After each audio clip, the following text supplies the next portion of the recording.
Hello friends, welcome to online study bites. This is Pratiksha Acharya. अगर आप C TET या S TET की तैयारी कर रहे हैं तो आप मुझे फॉलो कर सकते हैं अनअकैडमी लर्निंग ऐप पर।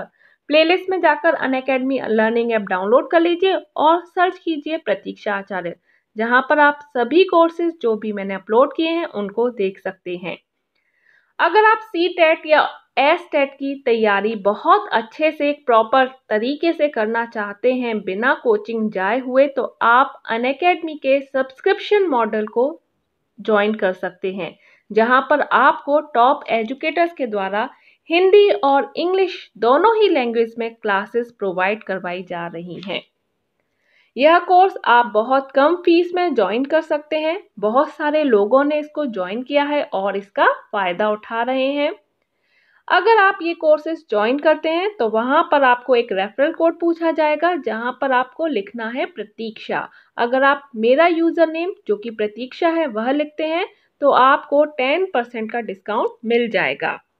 और ये कोर्स ज्वाइन करने के बाद अब आप सभी टॉप एजुकेटर्स को एक्सेस कर सकते हैं, यानी कि उनके द्वारा जितनी भी लाइव क्लासेस प्रोवाइड करवाई जा रही हैं, अनलिमिटेड कोर्स जो अनअकैडमी के द्वारा प्रोवाइड करवाए जा रहे हैं, जितने भी नोट्स और ई बुक्स जो टॉप एजुकेटर्स अपलोड करते हैं, उन सभी को आप इस सब्सक्रिप्शन मॉड्यूल को ज्वाइन करने के बाद पा सकते हैं। और आज जो मैं टॉपिक लेकर आई हूँ वो है शिक्षा मनोविज्ञान की विधियाँ।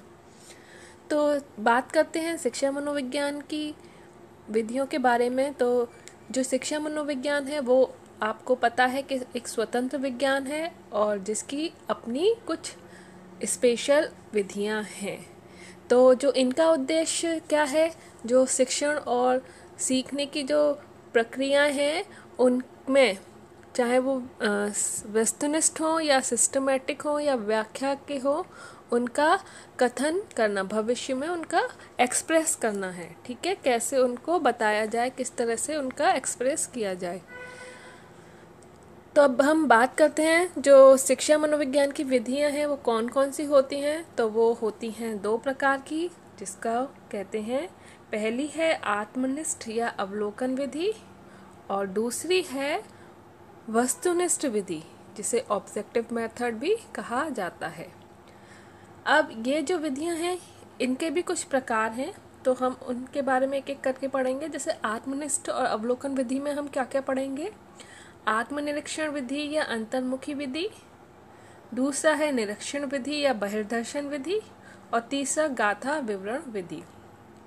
इनके बारे में एग्जाम में भी बहुत पूछा जाता है, तो आप इनको ध्यान से सुनिएगा। अगर आप एक दो बार सुन लेंगे तो आपको अच्छे से समझ आ जाएगा। नेक्स्ट है जो वस्तुनिष्ठ विधि हैं वो होती हैं जीवन इतिहास विधि, सर्वेक्षण विधि, प्रयोगात्मक विधि, उपचारात्मक या निदानात्मक विधि, मनोविश्लेषण विधि, विकासात्मक विधि और तुलनात्मक विधि।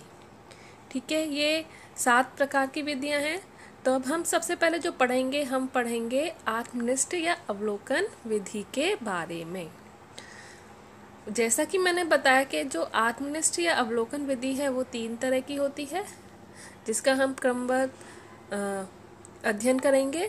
तो सबसे पहले हम जिसका अध्ययन करेंगे वो है आत्मनिरीक्षण विधि या अंतर्मुखी विधि का। चलिए फिर स्टार्ट करते हैं आत्मनिरीक्षण विधि या अंतर्मुखी विधि से। आत्मनिरीक्षण का जो मतलब होगा वो ये होगा कि स्वयं का निरीक्षण करना। जैसा कि इसके नाम से ही पता चल रहा है, आत्म मतलब स्वयं और निरीक्षण मतलब निरीक्षण, या इंट्रोस्पेक्शन मतलब इंट्रो माने स्वयं और इंस्पेक्शन माने निरीक्षण करना। तो मानसिक क्रियाओं का स्वयं निरीक्षण करना ही आत्म निरीक्षण है। ठीक है, और यह सबसे प्राचीन विधि है। इसका एग्जाम्पल अगर मैं दूं तो कह सकते हैं कि यदि कोई प्रसन्न है तो वो प्रसन्न दिखेगा और अप्रसन्न है तो वो अप्रसन्न दिखेगा। ठीक है, तो हमें खुद पता चलता है कि हम प्रसन्न हैं या अप्रसन्न। ठीक है, तो हम अपना स्वयं का निरीक्षण कर रहे हैं कि जो हमारा मस्तिष्क है या हमारी जो मानसिक क्रियाएं हैं वो किस तरह का भाव, किस तरह की इमेज का अनुभव कर रही हैं। ठीक है, इसका नेक्स्ट है कि जो इसका नाम है वो इंग्लैंड के प्रसिद्ध दार्शनिक लॉक से संबंध है, जिन्होंने इसकी परिभाषा निम्न शब्दों में दी थी। जो परिभाषा थी वो यह है कि मस्तिष्क द्वारा अपनी स्वयं की क्रियाओं का निरीक्षण। जैसा कि इसके नाम से पता चल रहा है और अभी बताया कि जो आत्मनिरीक्षण विधि है उसमें क्या होता है कि जो मस्तिष्क द्वारा अपनी स्वयं की क्रियाओं का निरीक्षण करना होता है, मतलब अपने आप में देखना। ठीक है, अपने आप का निरीक्षण करना मस्तिष्क द्वारा। इसके कुछ गुण हैं। जो गुण है वो है कि सबसे पहला जो गुण है वो है कि उपकरणों की आवश्यकता नहीं होती और सरल व कम व्यय वाली विधि है। तो इसमें क्या सबसे जो बड़ा लाभ यही है कि इसमें यंत्रों और सामग्री की आवश्यकता नहीं पड़ती। ठीक है, और इसका सरलता पूर्वक अध्ययन किया जा सकता है। ठीक, नेक्स्ट है कि जो प्रयोगशाला है उसकी आवश्यकता नहीं पड़ती। तो क्वेश्चन आ सकता है कि ऐसी कौन सी विधि है जिसमें प्रयोगशाला की आवश्यकता नहीं पड़ती, या मस्तिष्क ही प्रयोगशाला है, ये किसने कहा है, या कौन सी विधि है। इस तरह का क्वेश्चन बन सकता है। तो आप ध्यान दीजिएगा कि रॉस के अनुसार मनोवैज्ञानिकों का स्वयं का मस्तिष्क प्रयोगशाला होता है। जो मनोवैज्ञानिक होते हैं उनका जो मस्तिष्क है वो स्वयं का प्रयोगशाला होता है, क्योंकि वह सदैव उनके साथ रहता है, इसलिए वो अपनी अकॉर्डिंग, अपनी इच्छा के अनुसार कभी भी निरीक्षण कर सकते हैं। ठीक, नेक्स्ट जो पॉइंट है वो है रचनात्मक विधि। इस विधि के अंतर्गत जो बालक होता है उसे किसी भी विषय के संबंध में सोचने विचारने की शक्ति प्राप्त होती है, तथा वो किसी भी खास विषय जो उसका स्पेशलाइजेशन है उस पर अपना ध्यान केंद्रित कर सकता है और नए नए तरीके निकाल सकता है। ठीक है, ये है रचनात्मक विधि। प्रत्यक्ष अध्ययन। जो प्रत्यक्ष अध्ययन विधि है तो ये क्या करती है, जो बालक होता है उसके मानसिक क्रियाओं का अध्ययन प्रत्यक्ष रूप से करवाती है। ठीक है, इस विधि के द्वारा हम उसका प्रत्यक्ष रूप से अध्ययन कर सकते हैं। जैसे कि किसी बालक को कोई कंपटीशन हुआ है तो उसको प्राइज मिल रहा है, तो उसकी उस समय मनोदशा क्या होगी, या किसी और को वो पुरस्कार पाता देख उसको क्या फील हो रहा है, उस टाइम उसकी मनोदशा क्या होगी। तो इस सब चीज़ों के क्वेश्चन को पूछकर हम उसका निरीक्षण प्रत्यक्ष रूप से कर सकते हैं। ठीक है, अब किसी चीज़ के गुण होने के साथ साथ उसके दोष भी होते हैं। तो इस विधि के दोष के बारे में जानते हैं कि क्या क्या दोष हैं। तो जो दोष है पहला वो है वैयक्तिक या आत्मनिष्ठ व्यक्ति की पूर्णतया योग्यता और क्षमता पर आश्रित और निष्कर्ष प्रमाणित और विश्वसनीय नहीं।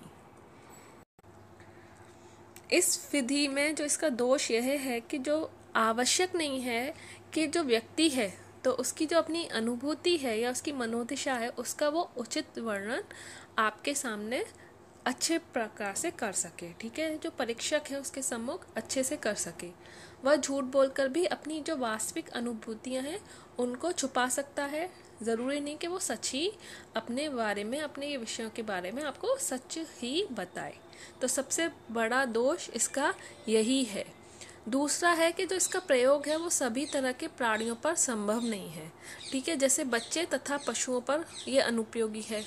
बच्चे अपनी जो मनोदशा है वो एक्सप्रेस नहीं कर सकते, ना पशु अपनी मनोदशा का एक्सप्रेस कर सकते हैं, तो हम उन पर ये जो विधि है वो प्रयोग ही नहीं कर सकते।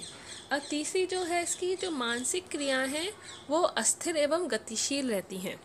ज़रूरी नहीं है कि जो मानसिक क्रियाएं वो स्थिर ही रहे। ठीक है, कभी एक पल में किसी को गुस्सा आ जाता है तो दूसरे ही पल में थोड़ी देर में शांत हो जाता है। कोई रोता है तो थोड़ी देर में कोई और बात माइंड में आ गई तो वो हंसने लग जाता है। तो इस तरह की जो मानसिक क्रियाएं वो स्थिर नहीं होती और जो वो गतिशील होती हैं, तो उसके बारे में निरीक्षण करना मुश्किल हो जाता है। तो इसके साथ ये जो फर्स्ट पॉइंट था आत्मनिरीक्षण विधि अंतर्मुखी विधि का, ये यहीं समाप्त होता है। तो अब हम इसके बाद पढ़ेंगे निरीक्षण विधि या बहिर्दर्शन विधि के बारे में। तो इसी के साथ ये वीडियो यहाँ पर ही समाप्त होता है। मिलते हैं नेक्स्ट वीडियो में नेक्स्ट टॉपिक के साथ। Bye bye. और अगर मेरा ये वीडियो आपको अच्छा लगा है तो प्लीज़ लाइक ज़रूर कीजिएगा और शेयर करना मत भूलिएगा। अगर सब्सक्राइब नहीं किया है तो सब्सक्राइब कीजिएगा सारे नोट्स के लिए, सारे सब्जेक्ट की जानकारी के लिए। Bye bye, take care.